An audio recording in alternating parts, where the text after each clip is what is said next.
Hello, podcast listeners. This is Annabelle Gauberti, the founder, producer, and host of the podcast Lawfully Creative. Today, I'd like to introduce you to James Cridland, the journalist and consultant specializing in the podcasting industry, who issues the newsletter Podnews, as well as the podcast Podnews, every day. What a man. And on Monday, last Monday, I think the 27th of November, 2023, at 9 a.m.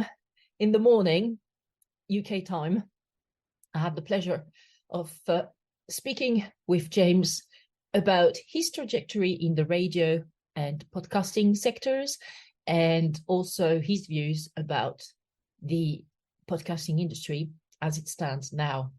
So enjoy this very insightful content that James has had the grace of partaking with us. And I'll see you at the other end of this episode to give you a few pointers. Bye for now.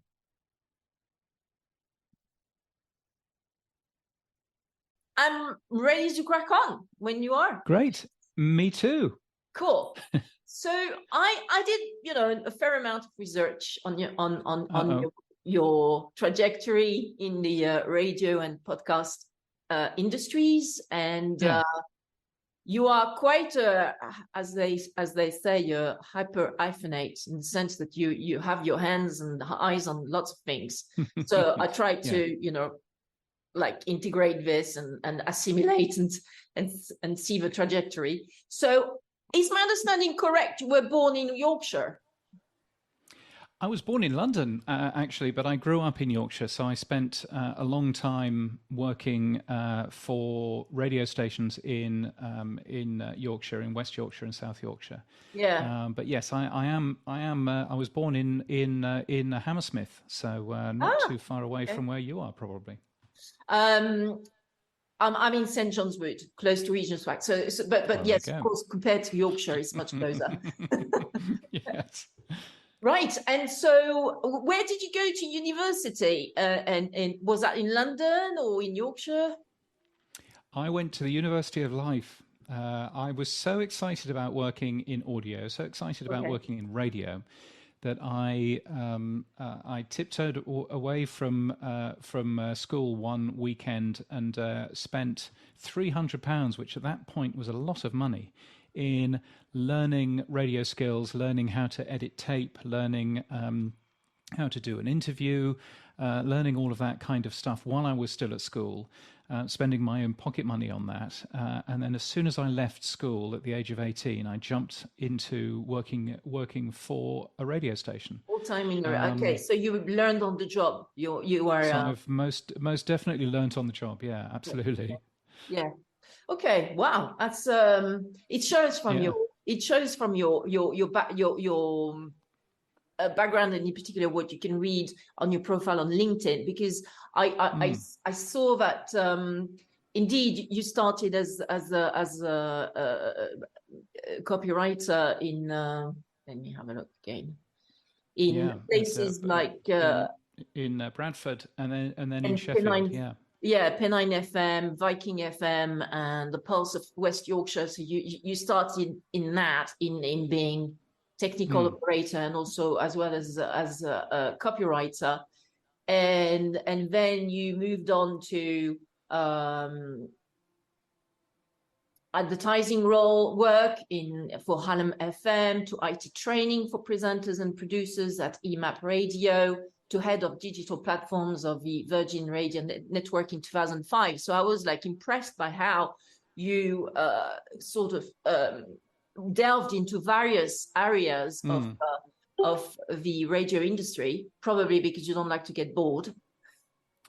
Yes, not getting bored is a very important thing. So I spent 2 years behind the microphone being a radio presenter, and I realized probably at the beginning of year 2 that this was not a job for me. Being like a host or like a host or an announcer or a DJ or an RJ, depending on which part of the world you're in. And why was that? Because you seem to be the kind of chap who likes talking to audiences and to people, and probably you're a bit like me or something.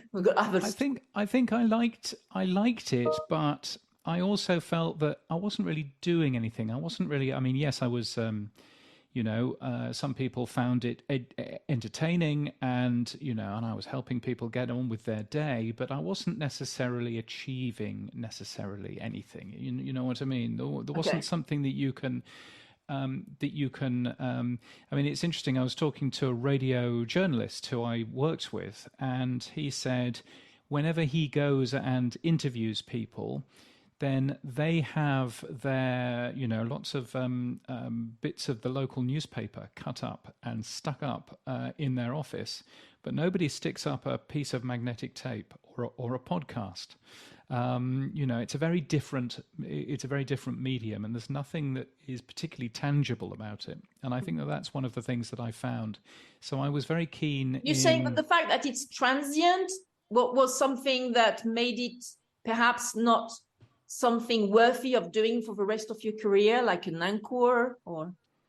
Yeah, I mean, I think unless you're really, really good, unless you're really good, then I think it's quite difficult to, to do the same thing, to sound very enthusiastic for the 247th time when you've played that Michael Jackson song. I see what you mean. I think this is why so many of them end up on cocaine, to be honest. Yeah. Well, yes. And I'm not saying this in a cynical manner. Yes. A lot. Yeah, or worse. No, so I think and so one of the things that I found that I really enjoyed doing was actually learning how to use technology in order to make my job easier. Yeah. And in order to do more interesting things. So for the last... And to scale it up as well, to make it more reachable to an audience, either by way of podcast, which is so easy to join, or I've noticed that. So there's a lot of technology out there which can take all of the drudgery, the day-to-day drudgery away and help you be more creative. And I think, back when I was on the radio towards the end of my career in doing that, I was using the computers in the studio to enable me to record things slightly ahead of time and to be able to edit those in so that everything sounded incredibly polished and incredibly, sounded really, really good, which is something that you can't necessarily get from live radio. But you can get a much more polished sound if you just, pre-record just a little bit, ahead of time. And so I started sort of learning what you could do with technology there. And definitely when moving on to Virgin Radio, moving down to London, working on a national radio station and beginning to work on technology behind the scenes, what we did on the website, what we did on... Yeah, I'm going to come to this. So just coming back to your point about the training, about what you studied on, sort of, as you said, the School of Life. Do you think that back in the day, if master's degrees or bachelor's degrees in podcasting had existed, you would have joined them? You would have tried to get a degree in that? Is that something that you think perhaps when you were of age of going to university, this was not an option and therefore you prefer to learn on the job? But do you think that now kids perhaps are in a much better position to learn on the job, but as well as learn academically about podcasting and radio training? Yeah, I mean, I think that there's no substitute for experience, and there's no substitute for being taught by some amazing people. And there are some really good university courses in podcasting. Not too many of them, but there are some. I saw you actually in your Podnews newsletter. I saw that you mentioned once saying now kids can actually get a degree in podcasting. Yes. I was like, wow. Indeed. Yeah, so there's one at the City University of London.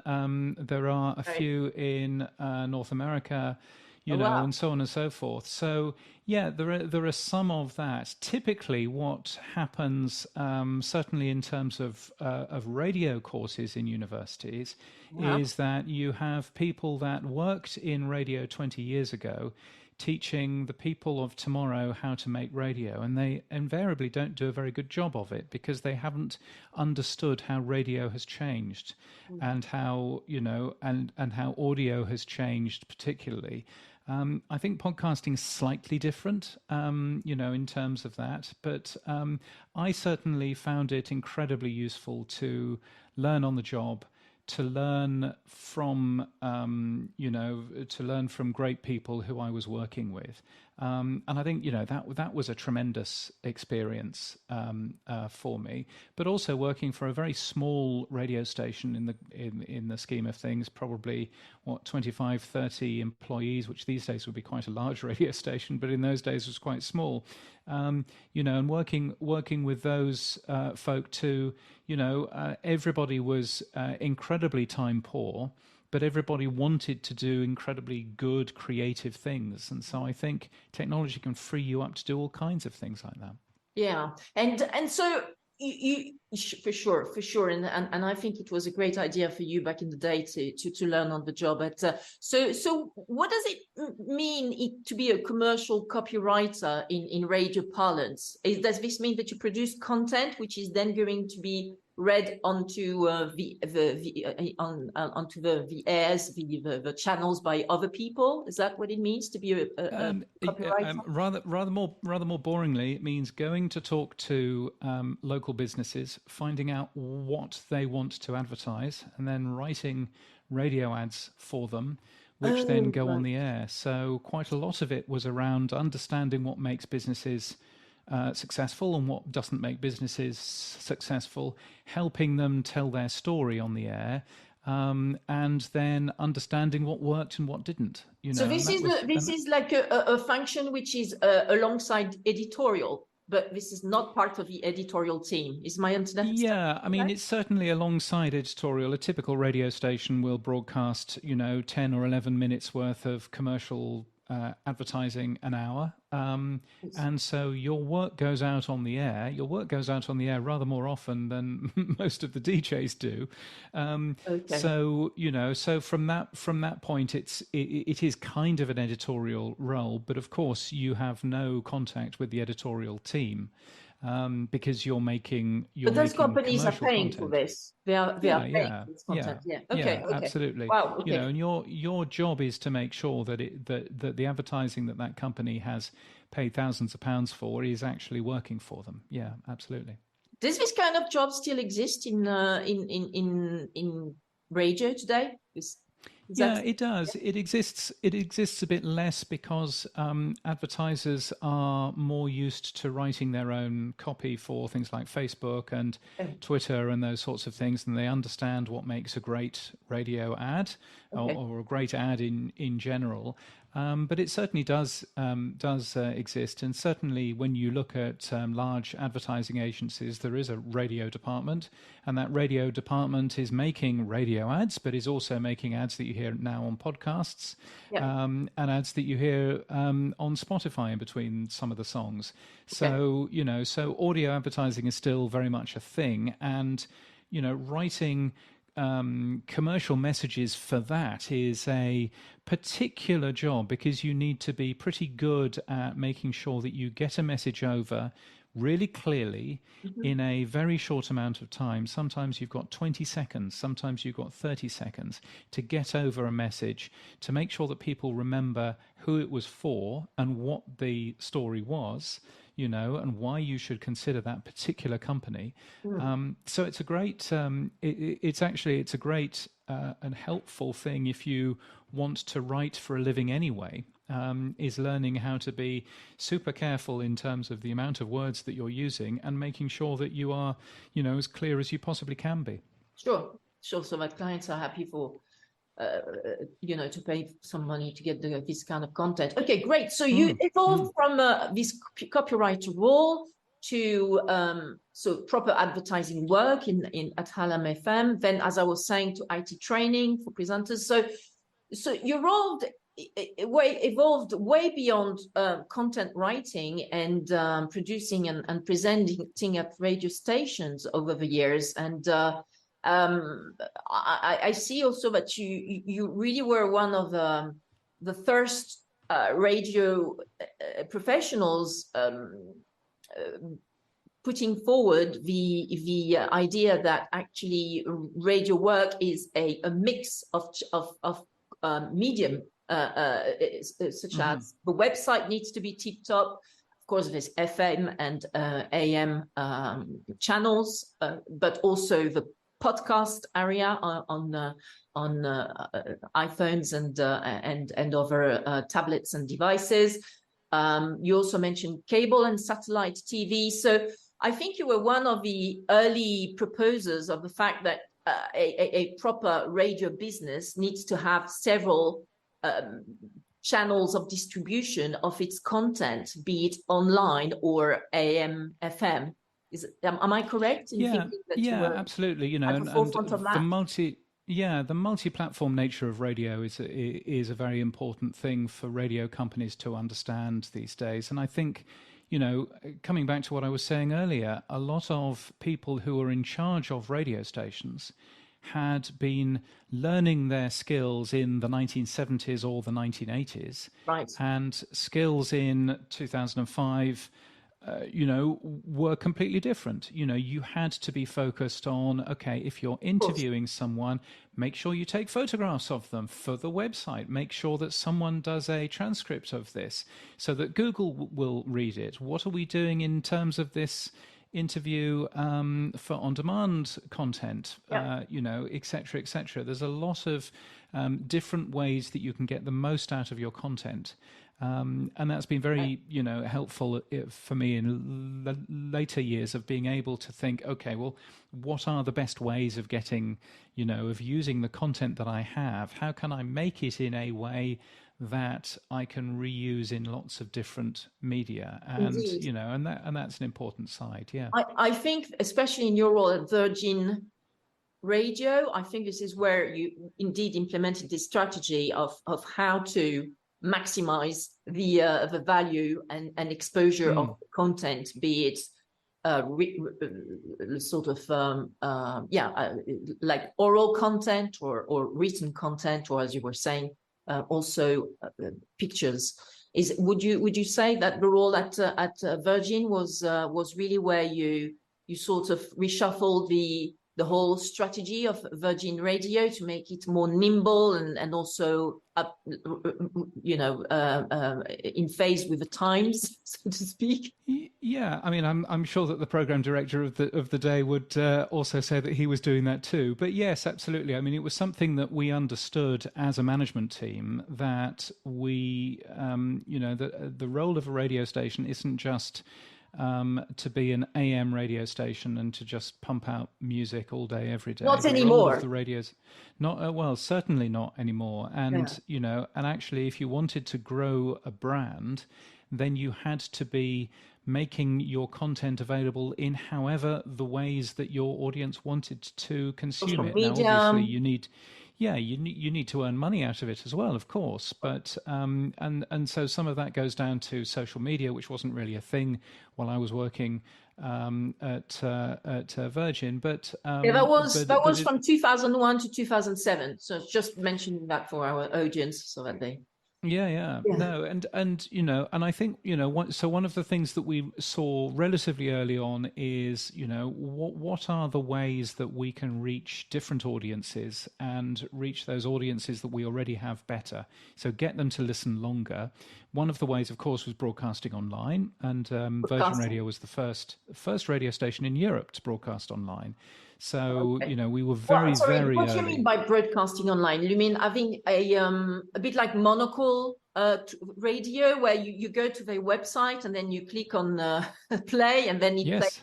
Okay, so because at the time, I mean, were already podcast aggregating platforms existing then in the early? No, so this was so back in the early 2000s, if you had Windows, you had an app on your Windows computer, or a program as we would call it then, called Windows Media Player, and in that you could listen to live radio from across the world. I get it. Nice. And there were various other ways of you listening, mostly through websites and things like that, as you say. Okay. And hence, so as you were saying before, the importance of having a great website for Virgin Radio at the time. Yeah, indeed. And so it was important that would bring people in, and that people would then have a listen. But then we realized, okay, well, we've got that.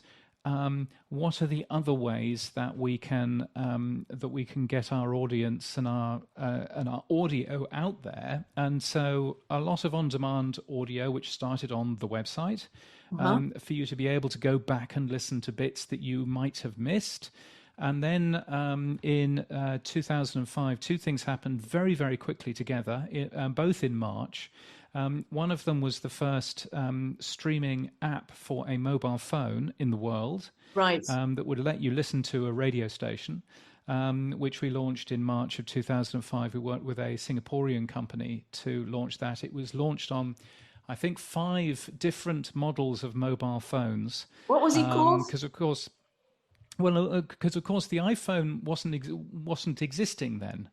Really? And so the idea of an app store, the idea of downloading an app was really complicated. But, you could just about do it if you had a Symbian phone, which Nokia had and various other people had, Sony Ericsson had. And so we launched that, which was the first mobile phone streaming app in the world. We called it our 3G tuner. Because 3G was a thing which had just been invented, and we thought that would make it sound really exciting, but it actually worked on older phones as well. And so we launched that in March of 2005. But in the same month, we also launched the first daily podcast from a radio station back in 2005. And again, Apple hadn't. When you say we, you mean Virgin Radio? Virgin, yeah. Right. Yeah. And so at the time, Apple hadn't put podcasting into iTunes. Podcasting was still a very, very niche thing, and people were just discovering it. But I saw podcasting and thought, this looks really interesting. This looks like something that we can probably do somehow. Worked out a technical way of doing it. And we launched that back in March of 2005. Got some advertising in there, so it paid for itself. Back in 2005, you're already seeing the potential of online radio / podcasting, although I'm not sure the term had been invented by then. Podcasting. So podcasting was coming up. Just had. I think I saw an article on your website actually, which passed through, which was saying that it was a British bloke who invented the word podcast, and then it stayed. Well, yes. So they're not Yes, a British person invented the word, mentioned it in a Guardian article, and then no one used it for 6 months. But when was that? Do you remember which year it was? So the British person, I can tell you, was a nice man called Ben Hammersley, who's a super friendly, very, very British chap, and very, very good at coming up with all kinds of weird and wonderful names. He first put it into the Guardian. It was. And he first threw the Guardian in there in I think it was in very early February 2004. Well, there you go then. February the 12th, 2004. So, it's exactly like the internet, because the internet was created by an English chap as well, and it was how I say, the potential was basically multiplied by the Americans, mostly by the US, I guess. And was it the same with podcasting? Was it mostly then US brands and media stations? I mean, certainly the US jumped into it. I mean, but I think what happened here is that yes, it was mentioned in the Guardian in February of 2004, but nobody else really used that word until September of 2004, when all of a sudden someone else used that word again, and all of a sudden it took off. And so Ben absolutely was the first person to make that word up. Okay. But nevertheless, it was also later on in the year seen very much as a brand new word and a brand new thing. So it's never quite as easy as this person invented the word, because yes, he might have done, but if no one else uses it, then did he really invent the word? It's that complicated thing. Sure, fair point. But it's also to come back to my point that back in 2005, while our devices were still a little bit rudimentary, I remember back in 2005, 2007, I still had a BlackBerry for work. Yes. You, as a radio specialist, already saw the potential of podcasting, which is amazing, because for me, the awakening, so to speak, happened like around 2013, 2014. I started to become a podcast addict. Yes. Yeah. So well done. And a lot of that comes down to some of the big shows, I mean, the Serial podcast, for example, which everybody talks about, of course. That was the trigger for me. That was like the start. Yeah. Yeah, and it was the trigger for an awful lot of people. When that came out, it was the trigger for a lot of people who all of a sudden thought, "Wow, this is amazing! I've never heard anything like this." It came out in 2000. Interestingly, it came out in 2014. So so quite some time after what we were talking about there was. But I think the difference was that instead of it being a podcast, as quite a lot of podcasts are, relatively low production values, and a nice interview, all of a sudden this was American public radio production values, made into an amazing piece of appointment to listen audio. I was not even a true crime fan, but it was so the story of Serial was so basically it was just addictive. You had to listen to the next episode. Yes. No, it was very cleverly done, but also there weren't that many of them back then. And so once people had found it and were talking to their friends about it, and wow, you should listen to this, and it's an amazing thing, it's very different to now, I think, where now we've got, depending on whose numbers you look at, either 2.8 or 4.8 or 5.4 million podcasts out there. All of, and lots of whom are really high quality, really good storytelling, and that works fantastically. But actually, from a point of view of of sharing all of this kind of information, it's a different. There's a bit of overload now, yes. And I'm going to come back to this actually in a bit, because that was on my list of questions that I wanted to ask you. But coming back to your trajectory in the radio and podcasting industries, I saw then that you moved on to the BBC, the Bibs, as they say, in a streaming role in relation to better communication at the BBC with internally, probably, but also externally with users, revamping their websites, and also setting up the BBC Radio Player, which later, I suppose, became the iPlayer. So that was really also at the forefront of the industry from a technical standpoint.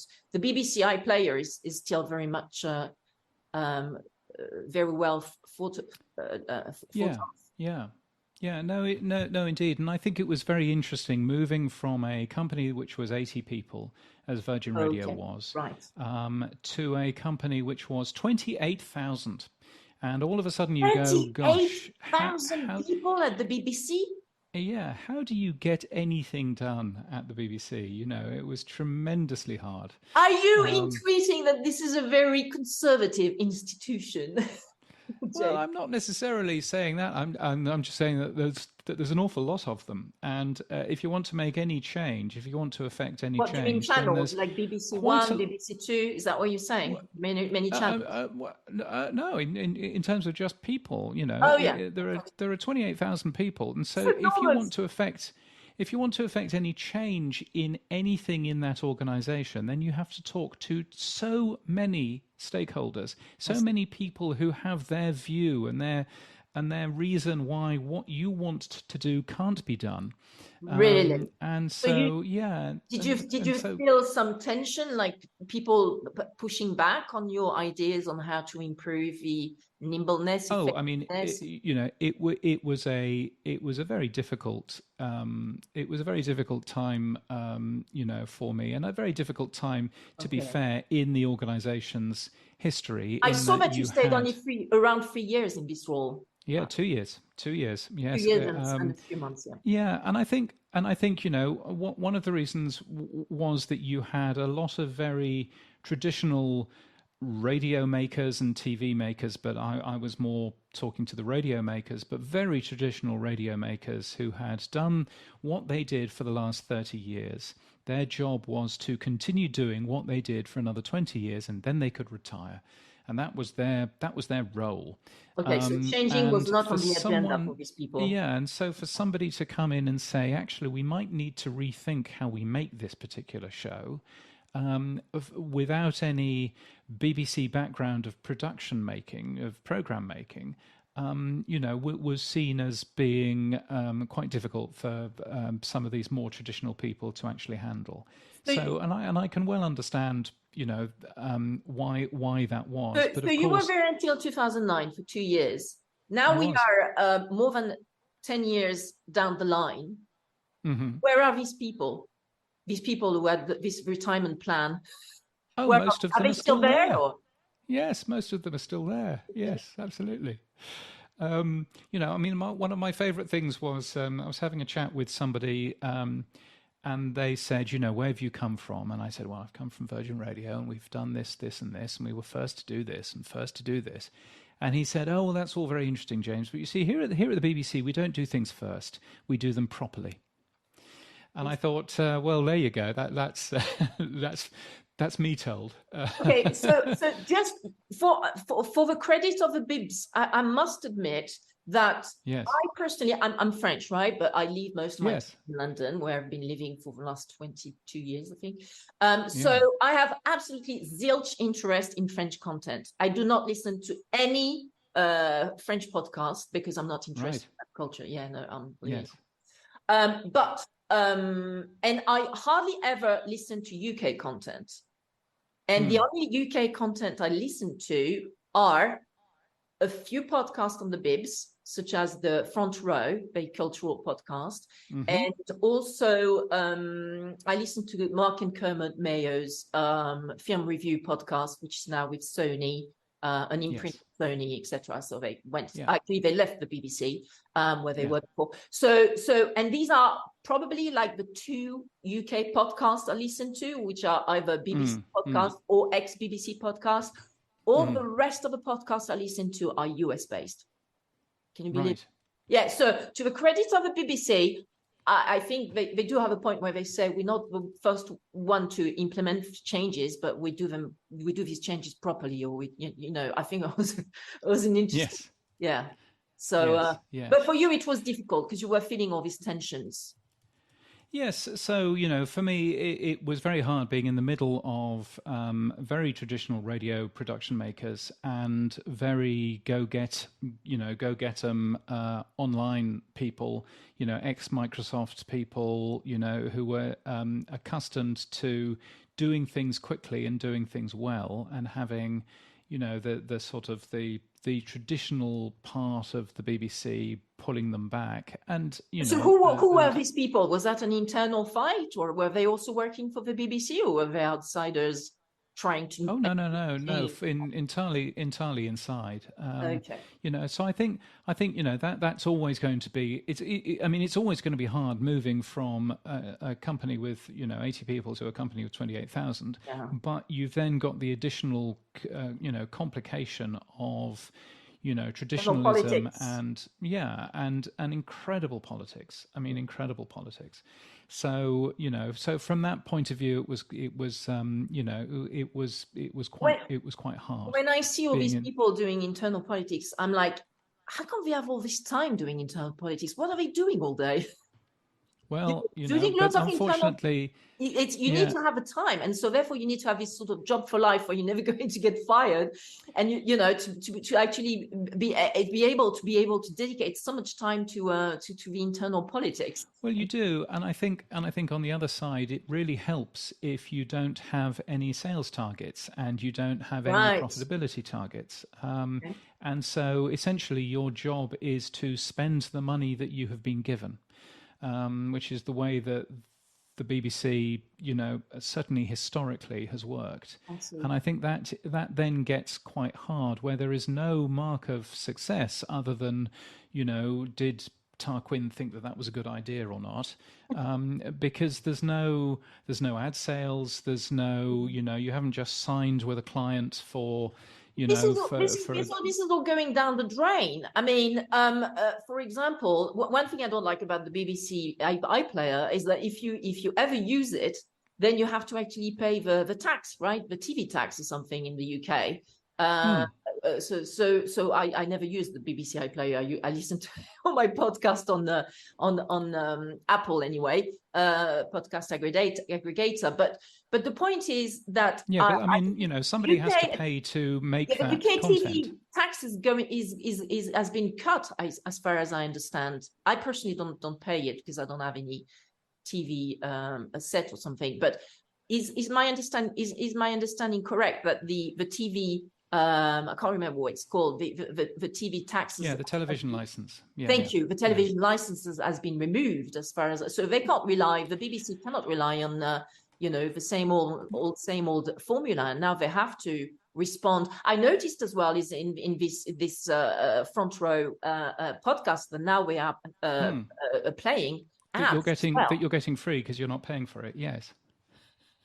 Well, I have to listen to some ads now, which before was not the case when I was listening to. So probably I think that the BBC also has to shift now and start generating revenues from ad plays. Don't you think that this is the case? Well, so the BBC is still funded by the TV license. The TV license is about £160 a year, which is about $200 US.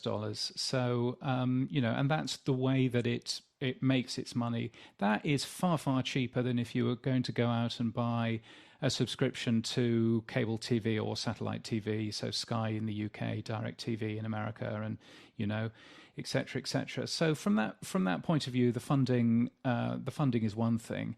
The question really comes in terms of where that value comes, and is the value for the license fee payer who is paying that amount of money, is the value there in what they get back from the organization? Yeah. And part of that is driven by ratings, and part of that is driven by the type of content that organization makes. And so, it's a difficult conversation to have. As more and more people get rid of their TVs, Indeed. Then that means that the BBC gets less and less money. And but I think they're also getting away. They are doing away with a TV license. I think this is something they want to scrape. No, they're not. There's no in plans. France, they are scraping the TV There's license. no plans. Well, in France, yes, of course. But France, they always do things differently in France, don't they? I thought the TV license. They even drive on the wrong side of the road in France. Can you believe it? It's amazing. Well, in Australia, they drive. I think you're right. I went to Australia, and that's right. They also drive in the same sense. And we drive on the correct side of the road. It's all Napoleon's fault. Used by only probably 5% of people in the world. So moving on from your BBC experience, I understand that then you decided to focus mostly on consulting work. for various businesses. Is that correct? Yeah. So I think, when I left the BBC, I thought, either I can do one of two things. I can go and work for another large organisation, which I didn't particularly much enjoy, or I can help smaller organisations understand what they should be doing. And help them move forward. So so I worked with a lot of different people, both radio organisations, but also organisations which were alongside that. So I worked for a company that made radios, for example, which was fascinating. I saw that. And so some silicon manufacturers, pure and frontier silicon, that was interesting. What must have been quite groundbreaking. What were you doing for these silicon manufacturers, for example? Yeah. So Frontier Silicon at the time was making chips that go into radios. Okay. And that includes internet radio and includes various other things as well. They were also actually making a lot of the technology that went into iPhones and things like that back in those days. So they did incredibly well. And it was very interesting working on the other side of radio. So instead of working on the broadcaster's side and actually what comes out of the speaker, working on the side of, well, this is how you tune in. This is what's the best way of helping our audience tune into a radio station? How can we make this radio work better? It was almost like engineering work, wasn't it? Yeah, it was, and it was very interesting. Again, it was where the internet and another industry join. Right. I'd worked in internet and radio programming, and now I was in internet and radio hardware. And from that point of view, that was a fascinating time of working out, how. If you've got 10,000 radio stations available to you on a radio device, what's the easiest way of allowing people to tune into those particular stations? How can people find a new and interesting station that they haven't yet heard? What can you do in terms of personalization? All of that kind of stuff was really interesting. Pure continues to be a very successful manufacturer of radios that are available, across the world. That's wonderful. Well done. So you help them through to get an even bigger share of business. That's wonderful. I also saw that since 2010, you've been really much involved in Radio Player. So actually, I looked into it, and I must admit I wasn't aware of the existence of Radio Player. Would you please explain to us what that is and what it entails? And so the original idea of Radio Player was that just like a radio, if you've got a radio, it picks up all of your favorite stations. You don't have to go out and buy a different radio for every radio station that you have a listen to. So why should the internet be any different? So Radio Player was originally an app that you could download for your mobile phone or you could use on the website, and it would have all of UK radio in one place. And then, are we talking FM radios or also online radios, or both? All of in the UK, it was all licensed radio stations. So that could be on FM and AM, could be on DAB, which is another way of broadcasting radio. Okay. But as long as it was licensed, so as long as the content was, licensed by the media regulator, okay. Then it was available on the Radio Player app. That was the choice that we made. Yes, and that was Ofcom in the UK. Yeah. Right. Yeah. Okay. And so then we realised that this isn't just a UK thing. This is a across the world thing. So there's now Radio Player in Norway, there's Radio Player in Belgium, there's Radio Player in France, there's Radio Player in Ireland, all over the place. There are individual radio players as part of this wider Radio Player work. But what that also allows people to do, particularly if you're a car manufacturer, for example, it allows you to go to one place and say, give me all the radio stations you have. I want a license. And you know that those radio stations are licensed. You know that they are of decent quality. You know all of the technical details around those radio stations, logos and everything else. Mm-hmm. Just go to one place and it fixes everything. So Right. it makes life much easier if you're in comparison, if you're in competition with, Spotify or Deezer or any of these other, services. Indeed. You've already got one point of contact for It's like music. You might as well have one point of an elitist radio and podcast aggregator, because you need to have a license. All need to have a license with Ofcom. Yeah, I mean, it's a radio aggregator more than a podcast aggregator. It's got podcasts in it and on-demand content in it from those licensed radio stations. But I think the difference is that you need to have some kind of understanding of quality in order for you to, trust what you're going to get from that particular service. And, and this was back in the days before, weird stuff like GB News and Talk TV and all of these weird TV stations which have started in the UK since. But actually, looking back then, the rules were pretty clear in terms of politics, in terms of the information that you would end up making available. And so just making sure that there was a quality standard kind of made an awful lot of sense in that way. Yeah. Well, thank you for explaining what Radio Player is about. Thank you. So since 2017, you've been involved full-time in podnews.net, which I really like, and I religiously read every day. Thank you. Get the newsletter. And I was wondering what prompted the idea of launching Podnews.net back then in 2017? Well, I was so I do an awful lot of speaking at international conferences, and I was at the Worldwide Radio Conference, which sounds very exciting, in Los Angeles. And I was chatting to a friend of mine in the bar after one of the days, and he just get a throwaway comment to me. He said, "Where do you get your news about podcasts?" And I said, "Oh, I don't know." You saw a need. I've not really thought about that. And then he said something like, it'd be good if there was somewhere where you could get news about podcasts. And I said, yeah, probably wouldn't there? And so I kept on thinking about that. And about a month later, started something that was incredibly bare bones, looking at exactly that, looking at the world of podcasting, the world of on-demand audio. And I've been writing that every single day ever since. I admire the discipline. I really admire discipline. I mean, thank you for the explanation. So that was Serial was in 2014, where podcasts really started to become super popular and gain traction.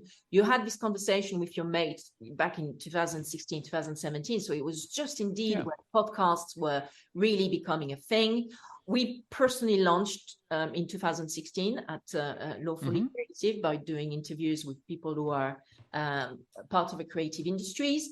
And I immediately saw it as a wonderful way, so to speak, to communicate with the world, DIY way. Because back then, Anchor, which now is Spotify for podcasters, was free and still is free, and it was very easy to set up this podcasting channel, so to speak. So I found it quite fun, like a bit like a game. I found it really wonderful. So you found this niche which you started to exploit.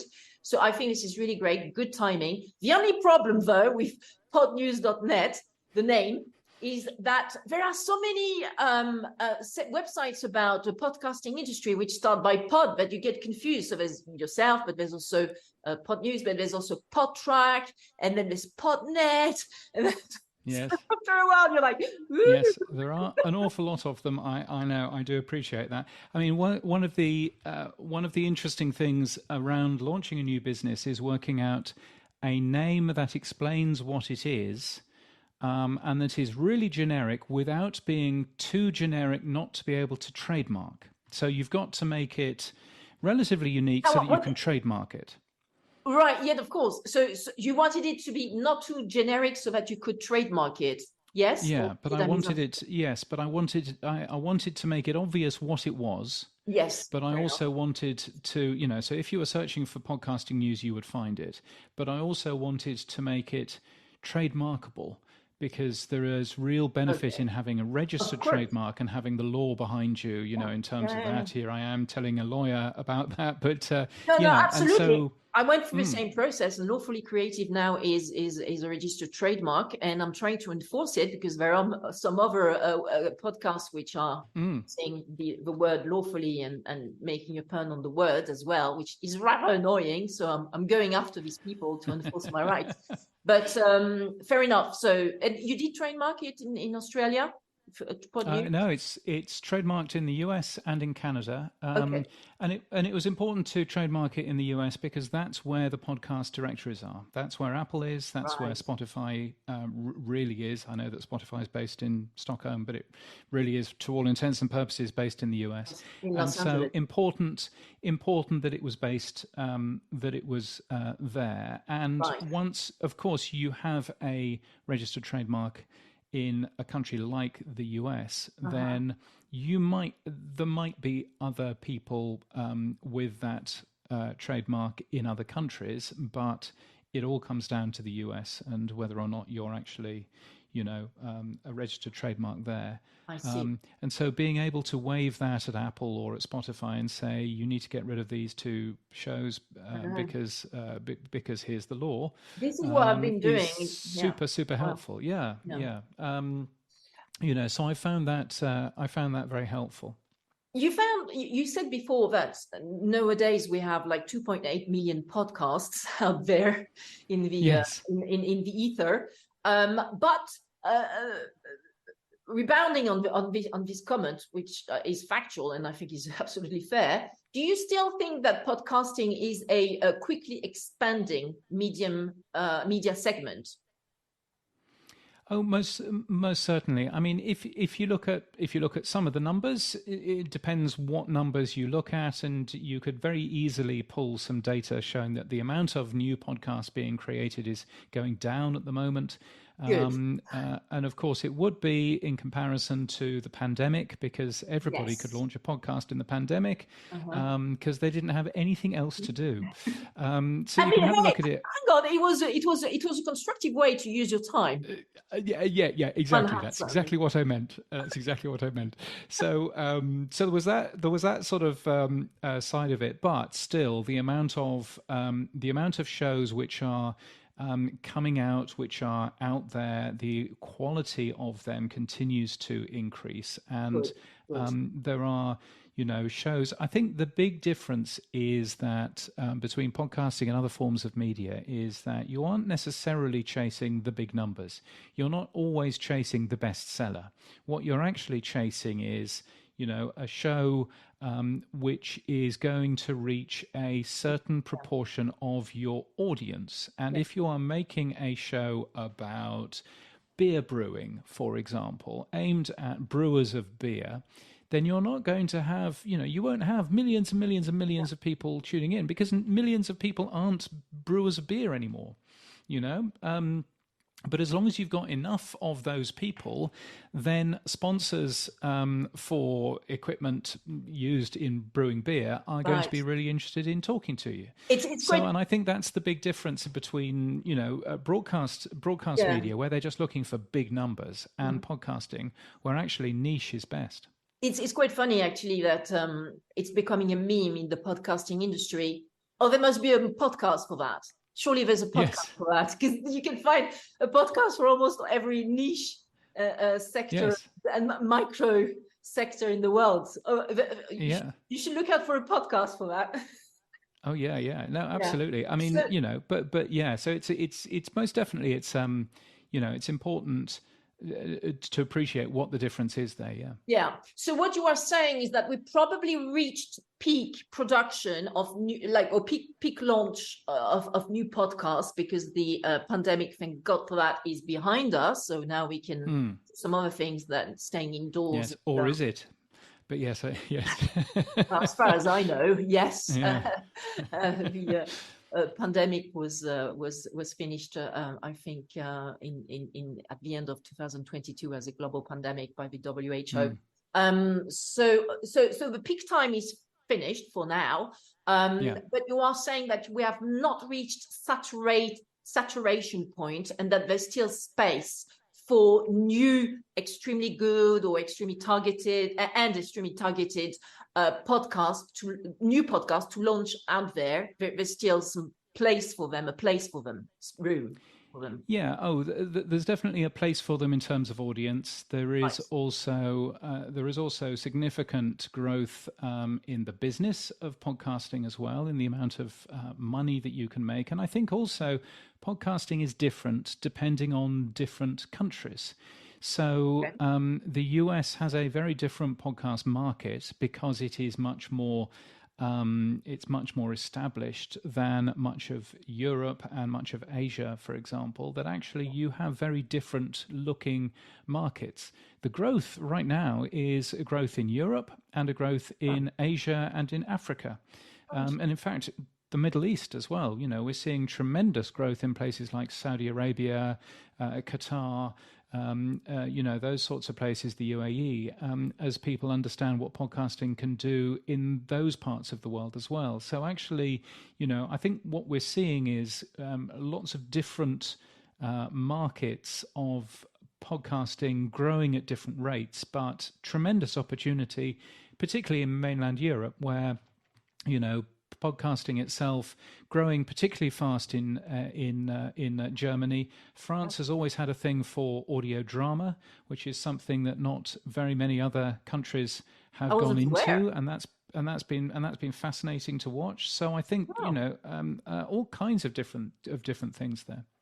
So I'd like to rebound on two things you just mentioned. The first is that you were saying that in podcasting there are some monetizing opportunities, and frankly, I mean, of course, when I launched this podcast back in 2016, it was more like a hobby to understand better my sector of focus as a lawyer, which are the creative industries. But with all the time and energy that you spend on doing podcasts, at some point you're asking yourself, when am I going to ever be able to monetize this? And this was actually on my list of questions for you, James, is do you think that actually the monetizing opportunities for podcasts is really a thing? Because we've seen, for example, that Spotify, I think we can say, completely failed on its strategy to make its podcasting division profitable. It paid an enormous amount of money to buy the likes of what was it again? Joe Rogan, for example. Joe Rogan, but there was also another one which was really great, that they like a studio that they bought. The name elapses me, but they also paid a lot of money for that, and then they just fired everyone. Parcast and Gimlet and those sorts of organizations. And I think look, you can have a look at Spotify in two ways. You can look at Spotify and go, is that a great company? Podcasting aside, is that a great company in terms of making money? And the answer is no, it's never been a great company making a profit. I think it's made its second quarter of profit ever, I think, recently. But also, you also have a look around. The share price is not bad, though, at Spotify. I own some Spotify shares, and it's not bad. It's always going up, while at the moment, my stock portfolio is mostly going down, and Spotify shares are holding pretty well. Well, yeah, because all of a sudden they're making profit again. They fired lots of people, which stupid people who buy shares really enjoy. The fact that you can fire lots of people and therefore less cost. I have a very low. I own shares, but I have a very low opinion of most of the analysts, I have to say. But I think you can look at it on the other side, and you can go, well, actually, Spotify has been tremendously successful in its podcasting plans. Really, it came from nowhere 6 years ago, and is now the number one consumption place in terms of people, certainly in the world for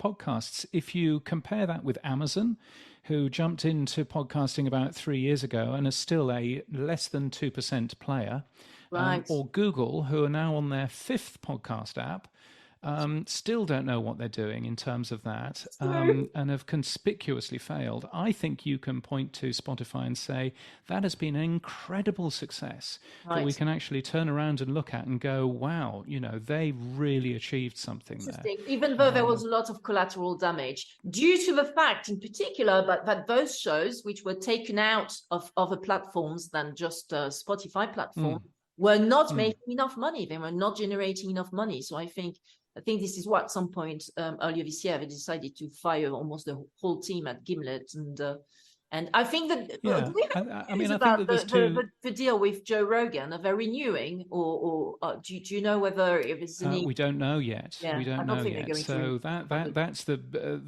$200 million question. I mean, come on. So they may. I would imagine that they would love to renew, and I would imagine that Joe would love to renew as well. But we'll see. We'll see what happens there. But do you think this is overpaying this guy? I mean, they're paying him. They're paying him. We might not like it, but I'm not necessarily sure that show is aimed at us. So I think it's like the lowest common denominator approach. Yeah, okay. It's the number one podcast listened to in the UK as well as in the US. In the UK as well. I thought only in the UK as well, and and the only place that you can listen to it is on Spotify. We don't know how many people the Joe Rogan show has actually converted from maybe an Apple Music user, maybe a YouTube Music user to Spotify. So this is why we don't know that either. Yeah, so I think I think Spotify has been really interesting. I don't like necessarily large organizations that muscle in and try and elbow other people out of the way. But on the other hand, what they've done for the podcasting industry, and I think particularly over the last year, where they've cut down on the amount of exclusives that they have, because they've realized that they can actually make more money by releasing their shows everywhere, because their shows have advertising in them. Exactly. And on the other side, you need to bear in mind, to come back to earning money out of shows, you need to come back to the fact that many of us do podcasts for not necessarily to earn money out of that specific podcast, but to raise our influence and our awareness so that we can earn more money out of our business. That's true. And so from that point of view, this show is already a tremendous money earner for you, because you know that it's reaching thousands of people that will have hired you as a lawyer. Yes, so I think however, at some point last year when I had the time, now that thank God the economy is back, I no longer have the time to do this, but I was actually doing the French translation of all my podcasts. Thanks to some app, but then I had to check that the software was translating, because sometimes the translations were crap because it was AI. It was not done by a person. This was so time consuming. I stopped doing that because. So what I'm trying to say is that I still think that monetizing, better monetizing options would be good. And if that doesn't happen, if you can't monetize in a way which is more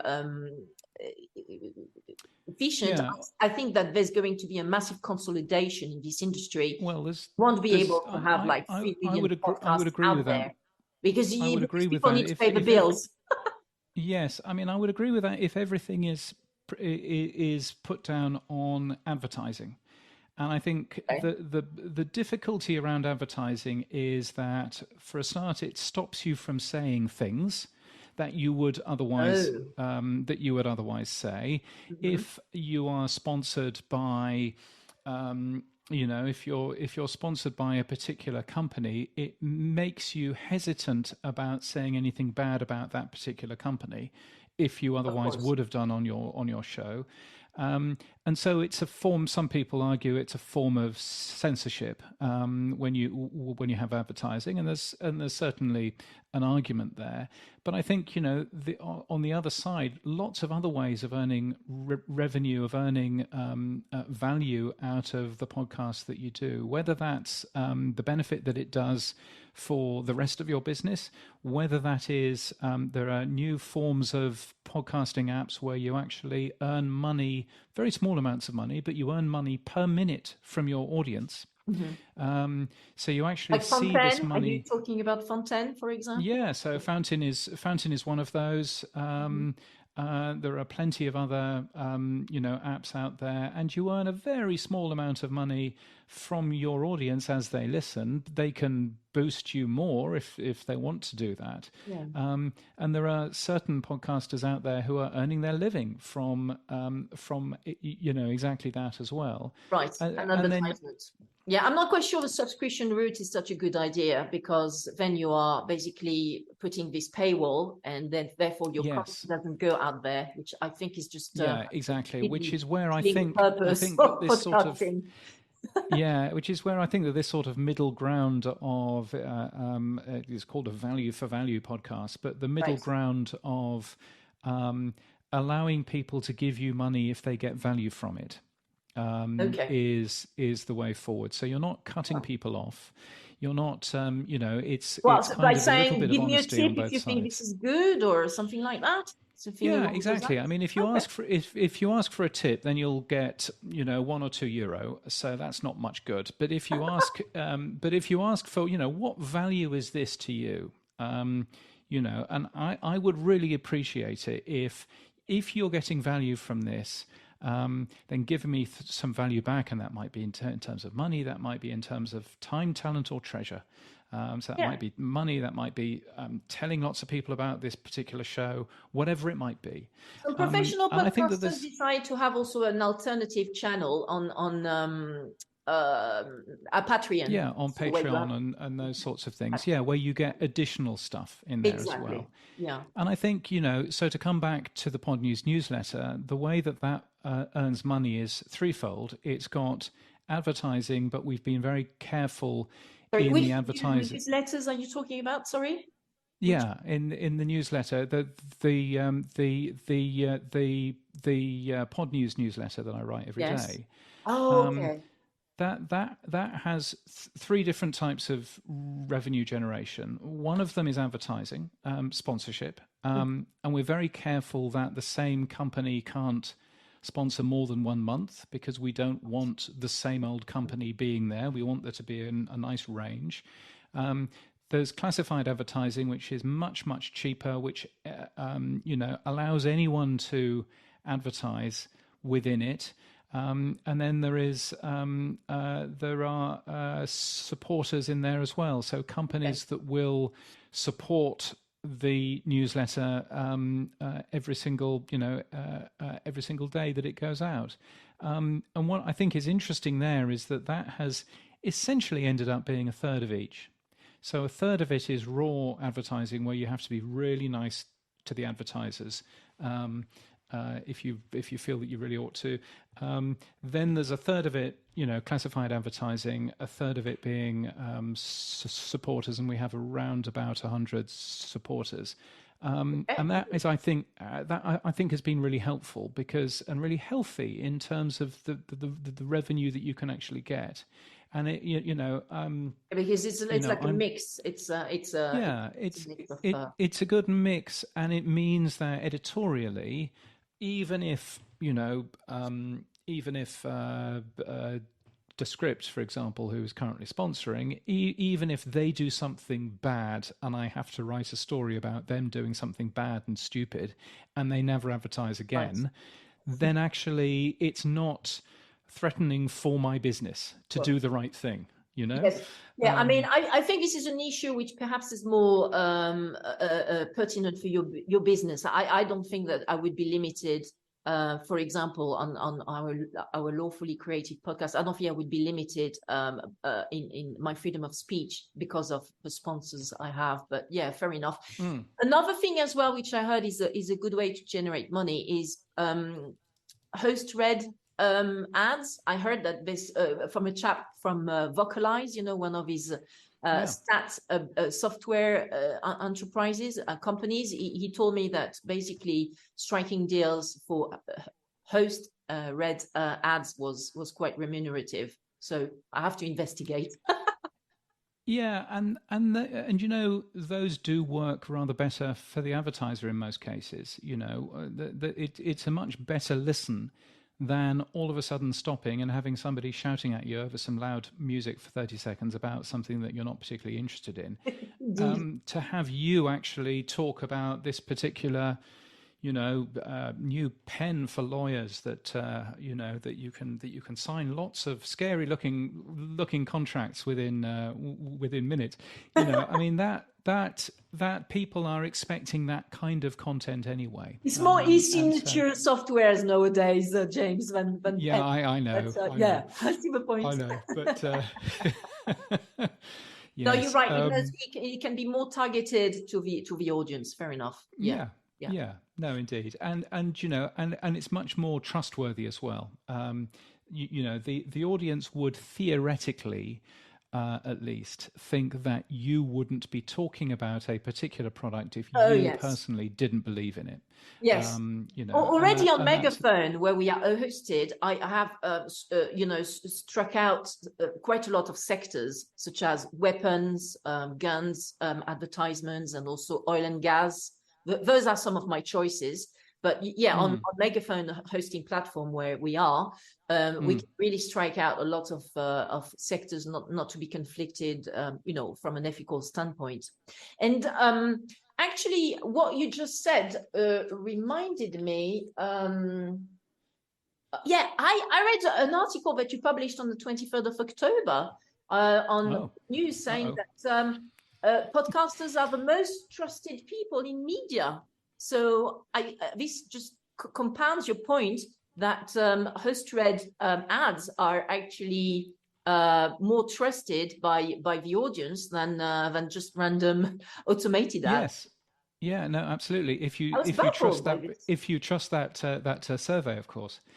Which I think was focusing on India, right? It was focusing on India, wasn't it? Oh, I can't remember quite, but the data every single time I see some of that data is normally saying that podcasters do very well, as by the way do radio presenters, do very well in terms of trust, and part of that is because you can hear us. And not just you can hear us, but we are in most cases whispering into your ears. Right. 92% of podcasts are listened to on headphones. Yes, so we are. I do it when I do my ironing or. Yeah, no, absolutely. When I'm out walking the dog. When I'm out walking the dog. No, so when I jog in the morning, I need to listen to some music, because if I listen to a podcast, then I'm thinking about a lot of like my right brain is working too much, and then I can't run anymore after. There's an easy way around that, and that's not to jog. No, impossible for me. That's what my plan is. But yes, but I mean, I think that is one of the things. Lovely. It's lovely. I mean, one of the things around podcasting is, and the word intimate is used an awful lot, but, if you are listening to the same voice every single week, right. And you get to know those people, and, I'm sure that you will have had the same conversations that I've had with people who come up to you and they say, oh, what you said 3 months ago about such and such was really good, and I've sort of kept that with me, and right. I'm there going, wow, that was a long time ago, So you're a bit like me, like you focus on the topic and you really master the topic, and then you write the podcast, you write the content. That's how I work, and then I forget all about it and I move on to the next topic. And so therefore, when I have to actually, that's pretty well it. And I should say, we were talking earlier on about really focusing on using technology in some ways to make sure that you get the most out of your content, and to make sure that you can focus on being creative. One of the reasons why there's a podcast version of the Podnews newsletter is well, there are two reasons for that. One reason is I felt that I ought to run a podcast if I was doing a newsletter about it. It's very well But the more rated, important, actually. Well done. yeah, but the more important reason why I was doing it is that, and you will know this, you have to read out loud what you have written in order to spot any mistakes in it. True. That's the best way of Very spotting true. a mistake. And so therefore I thought, well, hang on a minute, if I'm reading this out loud anyway, I might as well record myself reading it out loud and make it into a podcast. That's true. Sometimes I pick up typos and I'm like, I have to stop in the middle of my podcast, take a note that I have to change this on my on our website. So a lot of it comes down to workflow, and that's the thing that I think I've learned more than anything else over the last 5 years. Absolutely. It's focusing on the reason why the Podnews newsletter comes out around the sort of time that we're recording, except not today because I'm talking to you. But the reason why it comes out at this sort of time is that it's 9 o'clock in the evening here for me. Wow. I know that I can go and work for someone else during the day. I can still come home and write the newsletter. I've still got enough time to end up doing that, and that just so happens to coincide with 6 a.m. in New York, which is a perfect time to release a podcast that a lot of Americans read. And around 8 a.m. No, sorry, I think I received your letter in the early afternoon. Yeah, so you'll receive it at 11 in the morning UK time during the winter and 12 during the summer, because daylight savings time, and we don't do it here. So a lot of all of that is just based on workflow. It's based on getting rid of the tedious stuff and focusing on the stuff where you can actually add value, when you can be creative, when you can really focus on what it is that you do well. Yeah. Last question, and rebounding on the point that you made about geographic distribution of podcasting. I noticed in particular through the Podtrack data and stats that they release every month, that indeed the US big channels are podcast publishers are basically humongous in this industry in terms of unique monthly audience and global streams and downloads. iHeart has got 900 free shows at the moment, and Wondery, another US podcast publisher, has got 230 shows, and they just increase every month. You can see on Podtrack that they've got more and more shows. For example, back in March 2023, iHeart had only 800 shows, now 903. So I wanted to ask you, why is that? Why is it that the US is doing so well at podcasting? Is it because they are always at the forefront of things? I mean, are we again laggards, us in Europe? So if you're looking at the Podtrack data, then I'm afraid probably the answer is a rather more boring answer of Podtrack really only measures US organizations. Yes, fair enough. And so you end up looking at that. There's some interesting data that comes out of Triton, where they have a look at individual countries across the world: Canada, the US, Australia, New Zealand, the Netherlands. They've got Latin America and various other things. Again, it's only participating publishers, but you get a much better global view, of that. If you look at the total amount of podcasts which are released, then the amount of podcasts in the English language is not the most popular language. Actually, it comes down to Hindi. It comes down to a lot of Southeast Asian languages, where there's real growth in those markets at the moment. The Arabic podcast world is tremendously successful at the moment as well. I think a lot of the data that we see is driven by the US and driven by the US market an awful lot. And in fact, one of the stories that I'm publishing this week is about how much money the US makes in comparison to how much money the rest of the world makes from podcasting. Okay. And it turns out that if you look at the UK, for example, it should be doing 5 times more than it is in terms of podcast revenue, based on its size and based on the amount of people who listen. It should be doing about 5 times more than it really is. And it's not. And, well, why is a good question. Partially that's because the BBC exists, and the BBC, of course, is commercial free.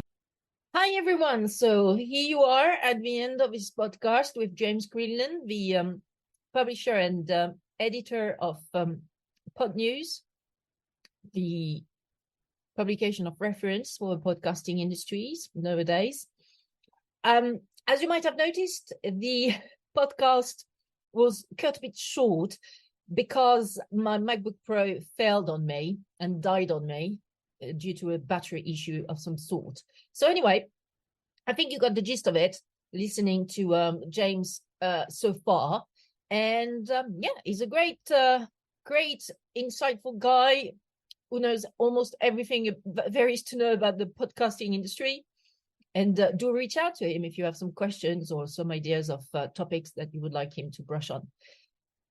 Meanwhile, I'm going back to our law firm, Crefovi, to work for our clients. And I wish you a great time. Until next time, we speak on either a podcast in the form of interview with one of our guests who to discuss their trajectory in the creative industries, or for a live-in webinar, usually streamed on LinkedIn as well as Zoom, in relation to a business and legal topic of relevance to the creative industries.